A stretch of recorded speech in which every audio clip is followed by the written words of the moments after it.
Yo, what is going on, everyone? Welcome back to my channel, JenksTCG. Today, I am joined by our Players' Cup finalist, Matthew Burris. He played the same 60 as Jack Miller, the champion, and they hit each other a few times. It was definitely interesting, but they brought this cool counter Lucario Melmetal deck to the field, had some auto wins, and yeah, how's it going, Matt? Pretty good, thanks, Jenks. No problem. So, starting off with the interview, I just want to talk about how long you've been playing, and then go ahead and tell us a little bit about yourself. Hi, I'm Matthew Burris. I'm a player from Australia, and I've been playing for about 6 years now. I started in December 2014, just a bit before Phantom Forces came out, I believe. hmm And then obviously, I think one of your more well-known accomplishments is that top 8 at Brazil, and then some of the other regional finishes. Are there any accomplishments that you'd like to touch on and talk about? So in my first year, I came top 4 at the national championships. There wasn't many people in seniors. I think there was only 12 people, but getting my world's invite in the first year playing was really cool. And I also won a regionals in December of last year using the roughly the same deck that I used the top 8 in Brazil. hmm And that's awesome. So with the Players' Cup, obviously you ended up being one of the finalists. How did you get there? There was this qualification period, only 3 representatives from Australia, so definitely really crazy that 2 of the 3 were able to make it all the way to the finals, and then 4 in North America, Brazil, and Europe. How did you qualify, and what deck did you play?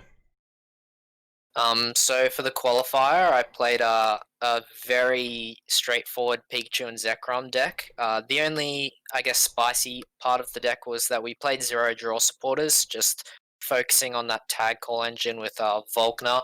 I've been a big fan of Volkner ever since Pikarom came out, so it was sort of a no-brainer for us to take that approach. And yeah, it was a pretty good tournament for me. I didn't lose a best of 3 the whole time.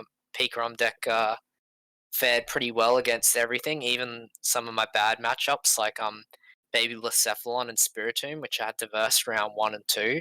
Um, and then against all the other, I had to verse 3 mirror matches actually, and those are generally pretty explosive games, and I was able to win 3 mirror matches in a row, which was really cool. hmm So absolutely, and that's awesome. Just all these great players qualifying in with 0 losses. So obviously, from the qualifiers into the finals, the format changed from that Ultra Prism to Rebel Clash format into the team up through Darkness Ablaze. So a brand new set, brand new cards, brand new mechanics, all that different stuff. What did you do to prepare for the finals?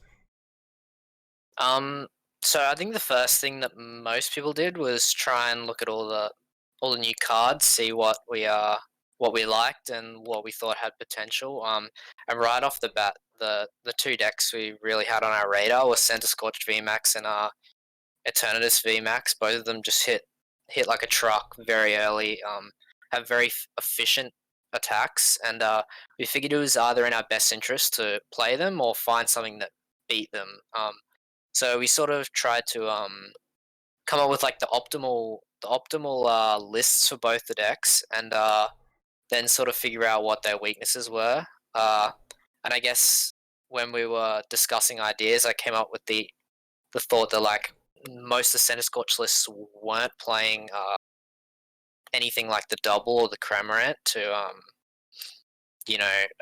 just because they weren't useful in any of the popular matchups. So the Bronzong was surprisingly good, and the Zamazenta with the Metal Goggles fares really well against the Eternatus lists we were expecting, mainly because they weren't playing things like the Sable IV or Spiritombs. Obviously, now that Todd's published his favorite list on Twitter with 3 Spiritombs, double dangerous drill and the Sableye, the Zamazenta might not be the strongest, but at the time, the lists were mainly focused on hyper consistency. Playing lots of Hoopers. We were playing the Alolan Grimers for a while. I was really stuck on Alolan Grimer to draw a couple cards. It was sort of like a mini Intrepid Sword, I guess. So we figured this style of like defensive, like I guess wall style of deck would fare really well into the field, and it certainly did. Hmm. And then, so you obviously had the Bronzong and the Zamazenta that are direct counters to particular decks. Were there any other key cards in the deck that played a major role in the tournament success? Um, I think Metal Goggles was a card that was really underrated. We see Metal Goggles actually played in all top 3 lists. Even the third place ADP Zacian deck from Victor played double Metal Goggles, which I'm sure was integral in his match against Tord, where he was able to even though he lost to him in winners bracket, he was able to defeat him in the, I believe, losers semi-finals. I think Metal Goggles is sort of like the story of the tournament. A lot of decks sort of fall short in their damage against things like the Zacian and Zamazenta, and to counteract that, they sort of play the scoop up net and the zigzagoons to try and ping extra damage. And the Metal Goggles, not only giving you extra resistance, but making you immune to those zigzagoon pings, makes it really awkward for your opponents to take knockouts. And I think that was really like integral in I guess the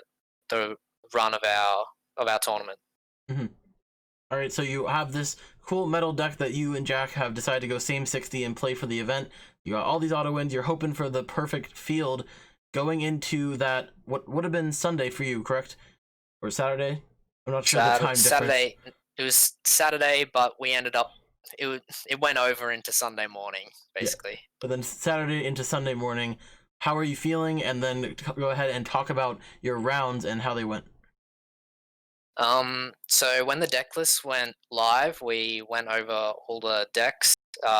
We noticed a lot of ADPization. That was something we sort of had in the back of our mind that would be the most played deck, seeing as it's a new format. People generally like to play comfort picks. You know, most people have played a game or two of ADPization before rotation, so post rotation, it was sort of a given that people would fall back on that style of deck. And that certainly was the case with 6 ADPizations in the field being the most played deck. One thing we didn't anticipate a lot of was the defensive tools. The big charms, metal goggles, and capes were something we cut from our ADPization decks because they weren't helping a ton against the 2 decks we thought would be the strongest in Eternatus and Center Scorch. So seeing 5 of those 6, I believe it was 5 out of 6 of the ADPizations playing the defensive tools was scary because it doesn't let our Zacians take one shot on theirs. In hindsight, we probably could have played a tool scrapper, but again, we sort of weren't expecting that. So that was something that was a little scary, but we definitely tested against it, and it was certainly not unwinnable. I'd say it would be close to 50-50. Mhm. So going into the first round, I paired one of the 2 Center Scorches in the field. This one played only 5 Pokemon in the Volcanion and the Center Scorch VMAX. So yeah, that was a very interesting game where I got out my Bronzong TEU both games and clicked done a lot of times. That game was obviously streamed, so you can go back and watch that on the Pokemon website. But I'll warn you, it's not the most interesting game. So I took the 2-0 dub on that. Next round, I versus the other Center Scorch VMAX in the field. Got extremely lucky with the bracket there, and it was more or less the same story as round 1 actually, except he was playing Eldegoss V and Victini V, and this is a combination we actually didn't think too much about. We sort of wrote off the Center Scorch matchup as being an auto win. They can't really attack us, so you know it should be fine. You know, you just shady stamp a bunch. If they start discarding your energy, you just go for deck out.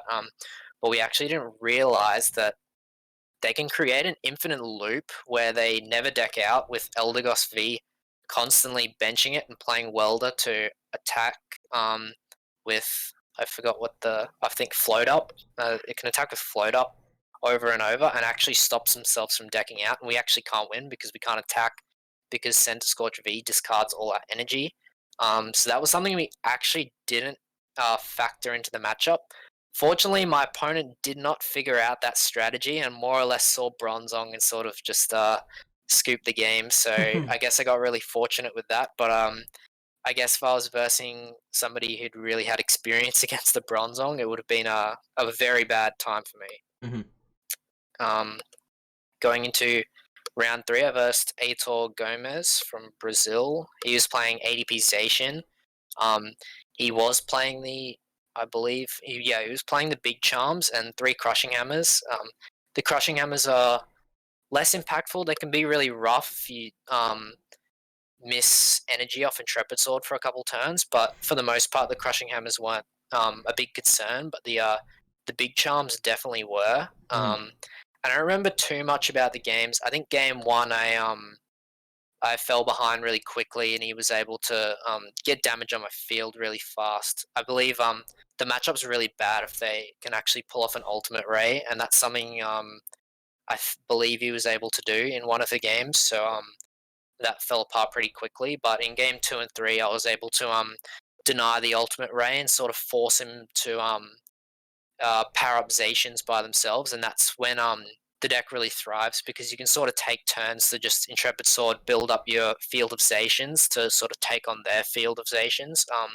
And a play we were doing against the Big Charms was Steel Fisting with the Lucario Melmetal to sort of chip away at them and then go in with the Brave Blade. And I was able to beat him in a 3-game series then. And then in winners finals, I versed Jack Miller in the mirror match.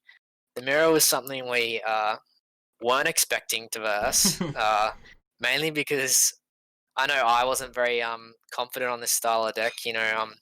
Defensive sort of stally decks generally don't work in like bigger styles of events where you verse a variety of different decks. But in, I guess, an invitational style of tournament, you can expect to verse basically only the big decks. And so I guess going into winners finals, we really didn't have much, I guess, preparation in the mirror match. So it was more or less just who could hit more energy off Intrepid Sword. I think I probably played a little poorly in some of those games. I wasn't too concerned. I was more or less just happy that I had gotten the travel award, which was, I guess, my goal going into the tournament. So yeah, Jack swiftly beat me in winners finals, and I was locked into losers finals, which was against Victor Freitas from Brazil. His ADP Asian deck was really interesting. It played 4 tag calls in the Guzmahala variant, which wasn't really I guess it hasn't really been seen very much since OCIC, or at least the beginning of the Sword and Shield format, before Tord revolutionized the deck with energy spinners. But it was really cool to see his list. He played some interesting card choices like Giant Bomb and Red's Challenge, which I thought was really cool. They didn't necessarily play a big factor in the games, but yeah, it was still really cool to see some innovation in a deck that for most people was already solved, I guess. And in game 1, oh yeah, this was a really unfortunate game. I believe he disconnects for the first 2 turns of the game, which is really unfortunate for him. Although I didn't do much in the turns where he disconnected, it was more or less just attach Intrepid Sword. It's still really rough because he sort of wants to take he wants to be really aggressive against the defensive style of deck and not let me set up very well. So I guess getting 2 free Intrepid Swords was really rough for him, and he sort of wasn't able to come back from that. Game 2, he goes for a strategy where he powers up a Zacian early and then goes for a late game Altered Creation, which is actually really strong because because I was sort of baited into Full Metal Walling his 3 energization instead of waiting to Full Metal Wall the ADP, and he was able to get an Ultimate Ray off, which was actually really bad, and power up another Zacian. And we don't really have a good answer to Ultimate Ray since they're able to just power up too many threats too fast and you're unable to respond. So he was able to win that.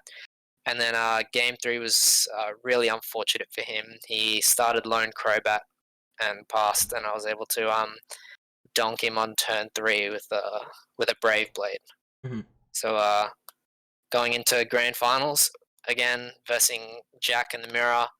Yeah, at this point it was 3 a.m. I'm not trying to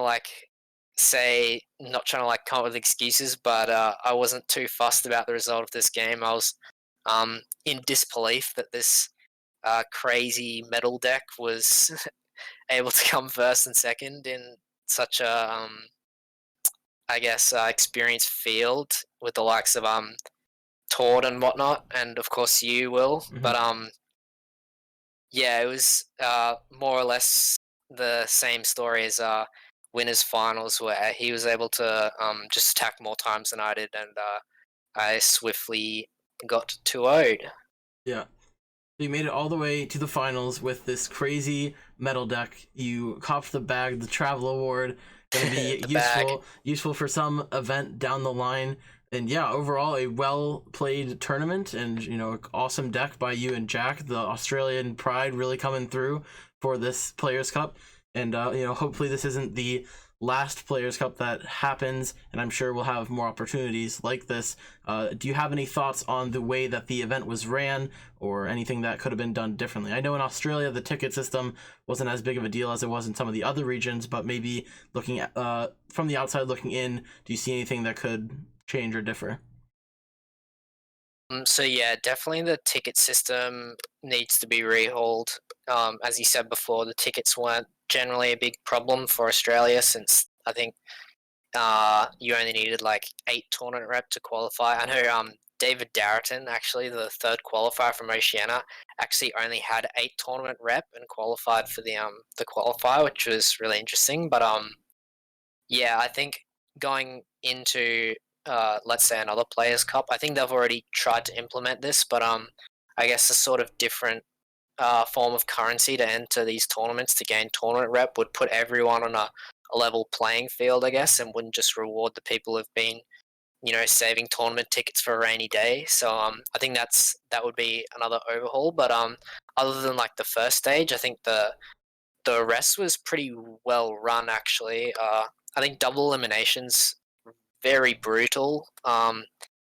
In terms of like, if you get a really unlucky round 1, then you sort of have to win like something ridiculous, like 11 games in a row to qualify. Mm-hmm. I know it's even worse in the other regions where they had to play more rounds, but hopefully they can maybe transition to like a Swiss style of tournament where people didn't just lose their first 2 rounds on the first day and didn't have anything else to do. They could play more games over a different like stretch of 3 weekends would be pretty cool. And then for the finals, I think for the most part it was really well run.